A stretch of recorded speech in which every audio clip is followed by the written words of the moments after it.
Hey guys, so this is Nasrif, and I will be talking about One Piece, the newest chapter 771, named Dawn of the Happou Navy. I wrote down all the points that I'm going to be talking about here so it's easier to follow and it's like all bullet pointed.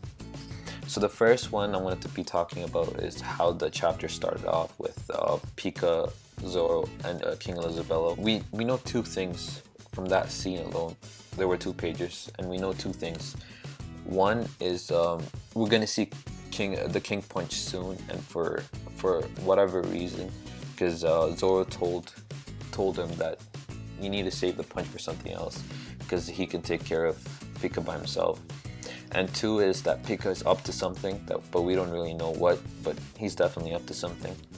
And moving on after that is when Lao Ji, because he's already old. I initially thought he was like the oldest character, but he's apparently 70 years old.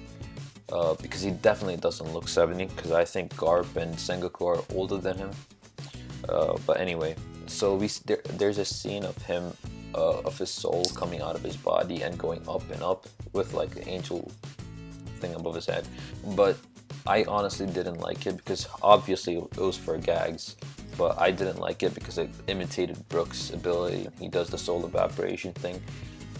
So for that reason alone, I didn't really like it. Another thing that I want to talk about was because Lao Ji was initially fighting Don Chinjao, but Don Chinjao was he was preoccupied with the thought of Sai marrying Baby Five, because Sai had a fiance with another navy, with a daughter of another navy, and when they married, the 2 navies would like combine and go under one rule. So his mind was primarily focused on that. Along with that same scene, there's another one when Sai tells Baby Fi to kill herself, when she actually listens and pulls the gun on herself. And this scene was honestly, like, I thought she was joking, but she definitely wasn't. She was honestly gonna shoot herself, and Sai stopped her, and for that reason Don Chinjao got pissed and he attacked Sai because he was too soft on the enemy, basically.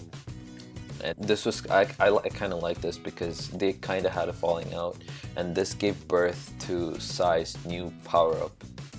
This tells me, or this tells us, that Oda wants Sai to be a long-running and recurring character for Luffy and the Straw Hat Pirates. So he's going to be the ally, because initially I thought it would be Don Chinjao that would be the future ally of Luffy, since the Happou Navy would be like under his rule and stuff like that. But now we know that Sai is definitely the head of the whole Luffy alliance thing. And I think this shows us that all the allies that Luffy will have, including Olympus, Cavendish, Blue Gilly, and all those guys, that the thing with them will be like they'll all have some power-ups to show that they are indeed long recurring characters in the future. But the other thing was when Sai, it didn't really defeat the purpose, but it defeated the intensity of the fight Luffy and Don Chinjao had back at the Coliseum, because Luffy brought his cone head back, but Sai, his own grandson, bent his head. So yeah, but besides that, it was pretty good. And now we know that Sai will marry Baby Five as soon as this is over, or apparently that's what Oda is planning on doing. We see a little bit into Baby Five's past, which I honestly love, because it gave us the feeling of like getting to know Baby Five more, and why she's the way she is now, and why she has that quirky trait.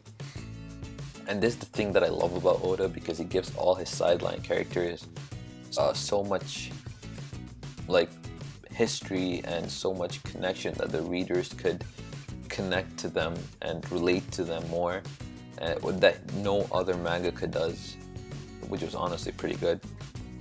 Because her parents threw her away because they considered her useless, and it shows us why she does, why she wants to help others and be helpful to them, does whatever they ask her to do, because she wants to be useful to them basically. But Sai slaps her in the face and tells her, knock it out, after this is over I'm going to marry you, and stuff like that, because Laoji tried to take her back, but but Baby 5 wasn't really happy with it, because the reason Laoji tried to save her was because she was convenient asset for Doflamingo, and not because of who she was, but because what they could use her to do basically. So the lesson of this Sai Baby 5 thing is that they're OTP of the One Piece series, and I think this is the only OTP that we have from the One Piece series. So yeah, so from one of the forum that I go to often, otakuregion.com, one of the posters posted that Dressrosa, apparently from a source that he read, because I couldn't really find the source that he found it from, but take this with like a grain of salt. But Oda, in a recent interview, he said that Dressrosa it'll be more action-packed in the coming year.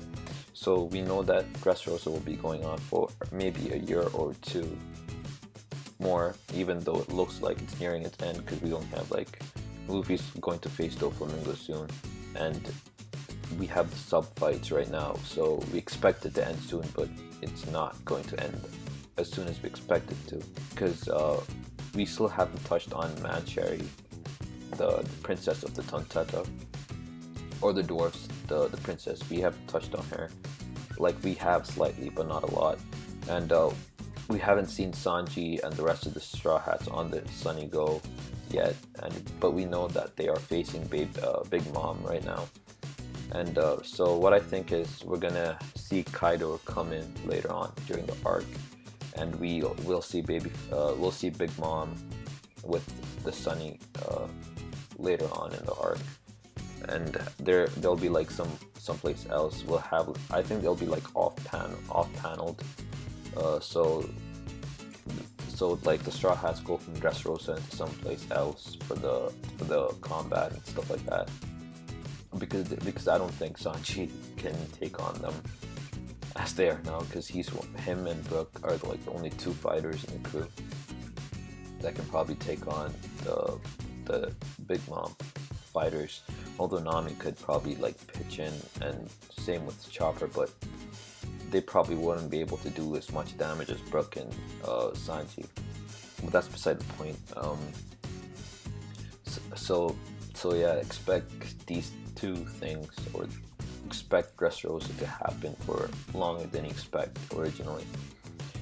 So predictions for the next chapter would be that I think it'll be primarily focused on Dillinger and Ideo as they fight, and maybe hopefully two other people going at it, because I think Oda needs to focus on getting these sub fights done as swift and smoothly as possible, and as quickly as well.